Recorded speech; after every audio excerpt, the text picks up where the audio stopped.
ನಮ್ಮ ಕಣ್ಣಿಗೆ ಕಾಣದ ಸಾವಿರಾರು ಉಪಗ್ರಹಗಳು ಈಗ ನಮ್ಮ ಮೇಲೆ ಚಲಿಸುತ್ತಿವೆ ಮತ್ತು ರಾತ್ರಿಯ ಆಕಾಶದಲ್ಲಿ ಒಂದು ದೊಡ್ಡ ಉಪಗ್ರಹ ಗೋಚರಿಸುತ್ತಿದೆ. ಕೆಲವು ಮನುಷ್ಯರಿಂದ ಸೃಷ್ಟಿಸಲ್ಪಟ್ಟವು ಹಾಗೂ ಒಂದು ಪ್ರಕೃತಿಯಿಂದ ಸೃಷ್ಟಿಸಲ್ಪಟ್ಟಿತು. ನೈಸರ್ಗಿಕ ಮತ್ತು ಕೃತಕ ಉಪಗ್ರಹಗಳ ಜಗತ್ತಿಗೆ ಸುಸ್ವಾಗತ. ನೈಸರ್ಗಿಕ ಉಪಗ್ರಹಗಳು.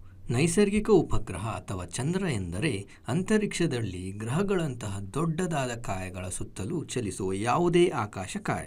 ಚಂದ್ರನು ಭೂಮಿಯ ಸುತ್ತಲೂ ಸುತ್ತುವ ರೀತಿಯಲ್ಲಿಯೇ ನೈಸರ್ಗಿಕವಾಗಿ ಗ್ರಹಗಳ ಸುತ್ತಲೂ ಚಲಿಸುವುದರಿಂದಾಗಿ ಅವುಗಳನ್ನು ನೈಸರ್ಗಿಕ ಉಪಗ್ರಹಗಳೆಂದು ಕರೆಯಲಾಗುತ್ತದೆ. ಇತರ ಗ್ರಹಗಳು ಕೂಡ ತಮ್ಮದೇ ಆದ ಚಂದ್ರಗಳನ್ನು ಹೊಂದಿರುತ್ತವೆ. ನಮ್ಮ ಭೂಮಿಯ ಸುತ್ತಲೂ ಸುತ್ತುವ ಒಂದೇ ಒಂದು ನೈಸರ್ಗಿಕ ಉಪಗ್ರಹ, ಅದುವೇ ಚಂದ್ರ. ಈ ನಮ್ಮ ಚಂದಿರನು ಭೂಮಿಯ ಸುತ್ತ ಒಂದು ಪ್ರದಕ್ಷಿಣೆಯನ್ನು ಹಾಕಿಕೊಂಡು ಬರಲು 27.3 ದಿನಗಳನ್ನು ತೆಗೆದುಕೊಳ್ಳುತ್ತಾನೆ ಹಾಗೂ ಈ ಅವಧಿಯನ್ನು ನಾಕ್ಷತ್ರಿಕ ಅವಧಿ ಅಥವಾ ಕಕ್ಷೀಯ ಅವಧಿ ಎಂದು ಕರೆಯಲಾಗುತ್ತದೆ. ಚಂದ್ರನು ಸೂರ್ಯನು ಪ್ರತಿಫಲಿಸುವ ಬೆಳಕಿನಿಂದ ಹೊಳೆಯುತ್ತಾನೆ. ಚಂದ್ರನ ಮೇಲ್ಮೈ ಬಂಡೆಗಲ್ಲು ಧೂಳಿನಿಂದ ಆವೃತವಾಗಿರುತ್ತದೆ. ಭೂಮಿ ಹಾಗೂ ಸೂರ್ಯನಿಗೆ ಸಂಬಂಧಿಸಿದಂತೆ ಚಂದಿರನ ಸ್ಥಾನದ ಕಾರಣದಿಂದಾಗಿ ಚಂದ್ರನು ಪ್ರತಿ ರಾತ್ರಿಯೂ ತನ್ನದೇ ಆದ ಆಕಾರವನ್ನು ಬದಲಾಯಿಸುವಂತೆ ಕಾಣಿಸಿಕೊಳ್ಳುತ್ತದೆ. ನಮ್ಮ ಸೌರವ್ಯೂಹದಲ್ಲಿ ಪ್ರತಿಯೊಂದು ಗ್ರಹಕ್ಕೂ ತಮ್ಮದೇ ಆದ ನೈಸರ್ಗಿಕ ಉಪಗ್ರಹಗಳು ಹೊಂದಿವೆ. ಈ ಎಲ್ಲ ಗ್ರಹಗಳಲ್ಲಿ ಅತಿ ಹೆಚ್ಚು ಚಂದಿರಗಳನ್ನು ಹೊಂದಿರುವ ಗ್ರಹ ಅದುವೇ ಶನಿ. ಕೃತಕ ಉಪಗ್ರಹಗಳು. ಕೃತಕ ಉಪಗ್ರಹಗಳು ಮಾನವ ನಿರ್ಮಿತ ಉಪಗ್ರಹಗಳಾಗಿದ್ದು, ಪ್ರತಿಯೊಂದು ಉಪಗ್ರಹವು ತನ್ನದೇ ಆದ ನಿರ್ದಿಷ್ಟ ಉದ್ದೇಶಗಳೊಂದಿಗೆ ವಿನ್ಯಾಸಗೊಂಡು ಭೂಮಿ ಅಥವಾ ಇತರ ಆಕಾಶಕಾಯದ ಸುತ್ತಲೂ ಕಕ್ಷೆಯಲ್ಲಿ ಸುತ್ತಲೂ ಅಂತರಿಕ್ಷಕ್ಕೆ ಉಡಾಯಿಸಲಾಗುತ್ತವೆ. ಕೃತಕ ಉಪಗ್ರಹಗಳು ಹಲವಾರು ವಿಧಗಳನ್ನು ಹೊಂದಿವೆ. ಸಂವಹನ ಉಪಗ್ರಹ, ಹವಾಮಾನ ಉಪಗ್ರಹ, ಸಂಚರಣ ಉಪಗ್ರಹ, ದೂರ ಸಂವೇದಿ ಉಪಗ್ರಹ, ವೈಜ್ಞಾನಿಕ ಮತ್ತು ಸಂಶೋಧನಾ ಉಪಗ್ರಹ ಮತ್ತು ಸೇನೆ ಅಥವಾ ರಕ್ಷಣಾ ಉಪಗ್ರಹ. ಈಗ ಒಂದೊಂದು ಉಪಗ್ರಹಗಳ ಕುರಿತು ತಿಳಿದುಕೊಳ್ಳೋಣ. ಮೊದಲನೆಯದ್ದು ಸಂವಹನ ಉಪಗ್ರಹ. ಈ ಉಪಗ್ರಹಗಳನ್ನು ದೂರವಾಣಿ ಮತ್ತು ಅಂತರ್ಜಾಲ ಸಂಕೇತಗಳನ್ನು ರವಾನಿಸಲು ಬಳಸುತ್ತಾರೆ. ಇದಕ್ಕೆ ಉದಾಹರಣೆ ಇಸ್ರೋನವರ ಇನ್ಸ್ಯಾಟ್ ಸಂವಹನ ಉಪಗ್ರಹ. ಎರಡನೆಯದ್ದು ಹವಾಮಾನ ಉಪಗ್ರಹಗಳು. ಈ ಉಪಗ್ರಹಗಳನ್ನು ಹವಾಮಾನ ಬದಲಾವಣೆಯನ್ನು ಕಂಡುಹಿಡಿಯಲು ಬಳಸುತ್ತಾರೆ. ಮೂರನೆಯದು ಸಂಚರಣ ಉಪಗ್ರಹಗಳು. ಈ ಉಪಗ್ರಹಗಳು GPS ಮೂಲಕ ಅವಶ್ಯಕವಾದ ಸ್ಥಾನಗಳನ್ನು ಪತ್ತೆ ಹಚ್ಚಲು ಉಪಯೋಗಿಸುತ್ತಾರೆ. ನಾಲ್ಕನೆಯದು ದೂರ ಸಂವೇದಿ ಉಪಗ್ರಹಗಳು. ಈ ಉಪಗ್ರಹಗಳನ್ನು ನಗರ ಯೋಜನೆ ಹಾಗೂ ಅರಣ್ಯಗಳ ವಿಪತ್ತು ನಿರ್ವಹಣೆಗಾಗಿ ದತ್ತಾಂಶವನ್ನು ಮತ್ತು ಭೂಮಿಯ ಮೇಲ್ಮೈ ಚಿತ್ರಗಳನ್ನು ಸಂಗ್ರಹಿಸಲು ಬಳಸುತ್ತಾರೆ. ಮುಂದಿನ ಕೃತಕ ಉಪಗ್ರಹ ವೈಜ್ಞಾನಿಕ ಮತ್ತು ಸಂಶೋಧನಾ ಉಪಗ್ರಹಗಳು. ಭಾರತದ ಮೊಟ್ಟ ಮೊದಲನೆಯ ವೈಜ್ಞಾನಿಕ ಮತ್ತು ಸಂಶೋಧನಾ ಉಪಗ್ರಹ ಆರ್ಯಭಟ್ಟ. ಆರ್ಯಭಟ್ಟ 1975ರಲ್ಲಿ ಉಡಾವಣೆ ಮಾಡಲಾಗಿತ್ತು. ಈ ಉಪಗ್ರಹಗಳು ಆಕಾಶದ ಎಲ್ಲ ವಿದ್ಯಮಾನಗಳನ್ನು ಅಧ್ಯಯನ ಮಾಡಲು ಬಳಸುತ್ತಾರೆ. ಮುಂದಿನದ್ದು ಸೇನೆ ಅಥವಾ ರಕ್ಷಣಾ ಉಪಗ್ರಹಗಳು. ಈ ಉಪಗ್ರಹಗಳು ರಾಷ್ಟ್ರದ ರಕ್ಷಣಾ ಪಡೆಗಳಿಗಾಗಿ ಮಾತ್ರ ಮೀಸಲಾಗಿದ್ದು, ಈ ಉಪಗ್ರಹಗಳು ಕಣ್ಗಾವಲು, ಬೇಹುಗಾರಿಕೆ ಮತ್ತು ಸುರಕ್ಷಿತ ಸಂವಹನಕ್ಕಾಗಿ ಬಳಸಲಾಗುತ್ತದೆ. ಈಗ ನೈಸರ್ಗಿಕ ಮತ್ತು ಕೃತಕ ಉಪಗ್ರಹಗಳ ನಡುವಿನ ವ್ಯತ್ಯಾಸಗಳನ್ನು ನೋಡೋಣ. ನೈಸರ್ಗಿಕ ಉಪಗ್ರಹಗಳು ಒಂದು ಗೃಹದ ಸುತ್ತಲೂ ನೈಸರ್ಗಿಕವಾಗಿ ಚಲಿಸುವ ಆಕಾಶಕಾಯ. ಆದರೆ ಕೃತಕ ಉಪಗ್ರಹಗಳು ಭೂಮಿ ಅಥವಾ ಇತರ ಗ್ರಹದ ಕಕ್ಷೆಗೆ ಉಡಾವಣೆಯಾಗುವ ಮಾನವ ನಿರ್ಮಿತ ಕಾಯ. ಈಗ ನೈಸರ್ಗಿಕ ಉಪಗ್ರಹಗಳಲ್ಲಿ ಅಂತರಿಕ್ಷದಲ್ಲಿಯೇ ನೈಸರ್ಗಿಕವಾಗಿ ರೂಪುಗೊಳ್ಳುತ್ತದೆ, ಅದುವೇ ನಮ್ಮ ಚಂದಿರ. ಆದರೆ ಕೃತಕ ಉಪಗ್ರಹಗಳು ಮನುಷ್ಯರಿಂದ ಮಾಡಲ್ಪಟ್ಟು ಅದನ್ನು ರಾಕೆಟ್ಗಳ ಮೂಲಕ ಉಡಾಯಿಸುತ್ತಾರೆ. ಈಗ ನೈಸರ್ಗಿಕ ಉಪಗ್ರಹಗಳು ಸ್ವಂತವಾಗಿ ತಮ್ಮ ಬೆಳಕನ್ನು ಉತ್ಪಾದಿಸುವುದಿಲ್ಲ. ಅಂದರೆ ನಮ್ಮ ಚಂದಿರನಿಗೆ ತನ್ನ ಸ್ವಂತ ಬೆಳಕನ್ನು ಉತ್ಪಾದಿಸುವ ಶಕ್ತಿ ಹೊಂದಿಲ್ಲ. ಆದರೆ ಅವನು ಸೂರ್ಯನ ಬೆಳಕನ್ನು ಪ್ರತಿಫಲಿಸುತ್ತಾನೆ. ಹಾಗೆಯೇ ಕೃತಕ ಉಪಗ್ರಹಗಳಲ್ಲಿಯೂ ಕೂಡ ತಮ್ಮ ಸ್ವಂತ ಬೆಳಕನ್ನು ಉತ್ಪಾದಿಸುವ ಶಕ್ತಿ ಹೊಂದಿಲ್ಲ.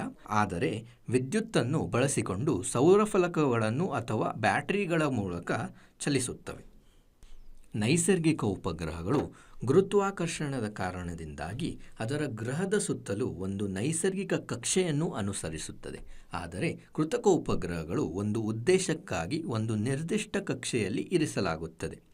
ನಮ್ಮ ಚಂದಿರನು ಕೋಟ್ಯಾಂತರ ವರ್ಷಗಳ ಕಾಲ ಅಸ್ತಿತ್ವದಲ್ಲಿದ್ದಾನೆ ಹಾಗೂ ಬಂಡೆ, ಧೂಳು ಅಥವಾ ಹಿಮದಂತಹ ನೈಸರ್ಗಿಕ ವಸ್ತುಗಳಿಂದ ರೂಪುಗೊಂಡಿದ್ದಾನೆ.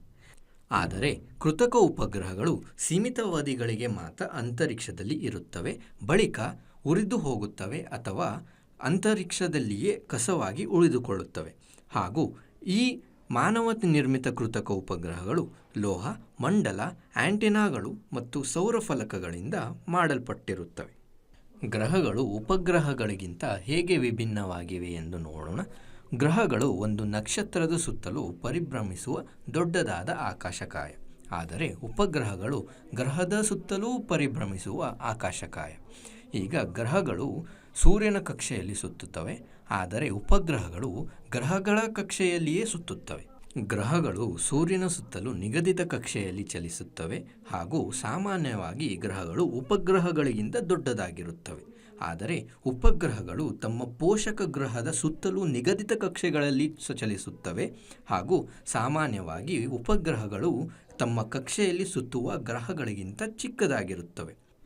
ಉಪಗ್ರಹಗಳಿಗೆ ಉದಾಹರಣೆ ನಮ್ಮ ಚಂದಿರ ಹಾಗೂ ಗ್ರಹಗಳಿಗೆ ಉದಾಹರಣೆ ಭೂಮಿ, ಮಂಗಳ, ಗುರು, ಶುಕ್ರ. ಈಗ ಬಾಹ್ಯಾಕಾಶ ಸಂಸ್ಥೆಗಳ ಕುರಿತು ತಿಳಿದುಕೊಳ್ಳೋಣ. ಬಾಹ್ಯಾಕಾಶ ಸಂಸ್ಥೆಗಳೆಂದರೆ ಅಂತರಿಕ್ಷದ ಸಂಶೋಧನಾ, ಅಭಿವೃದ್ಧಿ ಮತ್ತು ಅನ್ವೇಷಣೆ ಜವಾಬ್ದಾರರಾದ ಸಂಸ್ಥೆಗಳು. ಇವುಗಳು ಸರ್ಕಾರಿ ಸಂಸ್ಥೆಗಳು ಅಥವಾ ಖಾಸಗಿ ಸಂಸ್ಥೆ ಹಾಗೂ ಅಂತಾರಾಷ್ಟ್ರೀಯ ಸಂಸ್ಥೆಗಳಾಗಿವೆ.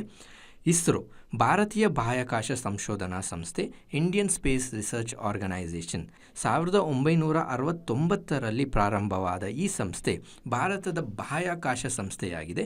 ಭಾರತದ ಅಭಿವೃದ್ಧಿ ಸಹಾಯ ಮಾಡಲು ಮತ್ತು ಬಾಹ್ಯಾಕಾಶವನ್ನು ಅನ್ವೇಷಿಸಲು ಬಾಹ್ಯಾಕಾಶ ತಂತ್ರಜ್ಞಾನವನ್ನು ಬಳಸುವುದು ಇದರ ಮುಖ್ಯ ಗುರಿಯಾಗಿದೆ. ಚಂದ್ರಯಾನ ಮತ್ತು ಮಂಗಳಯಾನದಂತಹ ಕಾರ್ಯಾಚರಣೆಗಳ ಮೂಲಕ ಇಸ್ರೋ ಭಾರತವನ್ನು ಹೆಮ್ಮೆ ಪಡುವಂತೆ ಮಾಡಿದೆ. NASA, national aeronautics and space administration limited 1958ರಲ್ಲಿ ರೂಪುಗೊಂಡ ಈ ಸಂಸ್ಥೆ ಯುನೈಟೆಡ್ ಸ್ಟೇಟ್ಸ್ನ ಬಾಹ್ಯಾಕಾಶ ಸಂಸ್ಥೆಯಾಗಿದೆ. ಇದರ ಮುಖ್ಯ ಕೆಲಸವೇನೆಂದರೆ ಬಾಹ್ಯಾಕಾಶ ಮತ್ತು ಭೂಮಿಯನ್ನು ಅಧ್ಯಯನ ಮಾಡುವುದು ಮತ್ತು ಗಗನಯಾತ್ರಿಗಳನ್ನು ಬಾಹ್ಯಾಕಾಶಕ್ಕೆ ಕಳುಹಿಸುವುದು. Space exploration technologies corporation limited 2002ರಲ್ಲಿ ರೂಪುಗೊಂಡ ಸ್ಪೇಸ್ಎಕ್ಸ್ ಅಮೆರಿಕ ಸಂಯುಕ್ತ ಸಂಸ್ಥಾನದಲ್ಲಿ ಎಲಾನ್ ಮಸ್ಕ್ ಪ್ರಾರಂಭಿಸಿದ ಖಾಸಗಿ ಬಾಹ್ಯಾಕಾಶ ಕಂಪನಿ ಸ್ಪೇಸ್ಎಕ್ಸ್ ಆಗಿದೆ. ಭೂಮಿಯ ಬಾಹ್ಯಾಕಾಶದ ಕುರಿತು ಇನ್ನೂ ಹೆಚ್ಚು ಪಾಠ ಯೋಜನೆಗಳು, ಯೋಜನೆ ಆಧಾರಿತ ಕಲಿಕೆ ಮಾಡ್ಯೂಲ್ಗಳು, ವಿವರಣಾತ್ಮಕ ವಿಡಿಯೋಗಳು ಹಾಗೂ ಅಭ್ಯಾಸ ಹಾಳೆಗಳನ್ನು ನೋಡಲು ಪ್ಲೇಸ್ಟೋರ್ನಿಂದ ಟೀಚೋಪಿಯಾ ಆ್ಯಪನ್ನು ಡೌನ್ಲೋಡ್ ಮಾಡಿಕೊಳ್ಳಿ. ಗ್ರಹಗಳನ್ನು ಪರಿಭ್ರಮಿಸುವ ಚಂದ್ರನಿಂದ ಹಿಡಿದು ಭೂಮಿಯ ಸುತ್ತ ಪರಿಭ್ರಮಿಸುವ ಉಪಗ್ರಹಗಳವರೆಗೆ ಸೌರವ್ಯೂಹವು ಚಲಿಸುವ ಸಹಚರದಿಂದ ತುಂಬಿದೆ. ಆದರೆ ಕೆಲವು ವಸ್ತುಗಳು ಯಾವುದೇ ಸ್ಪಷ್ಟ ಚಲನೆಯ ಮಾರ್ಗವನ್ನು ತೋರಿಸುವುದಿಲ್ಲ. ಅವು ಯಾವುವು ಮತ್ತು ಅವುಗಳ ವೈಶಿಷ್ಟ್ಯಗಳೇನೆಂದು ಮುಂದಿನ ವಿಡಿಯೋದಲ್ಲಿ ಅನ್ವೇಷಿಸೋಣ.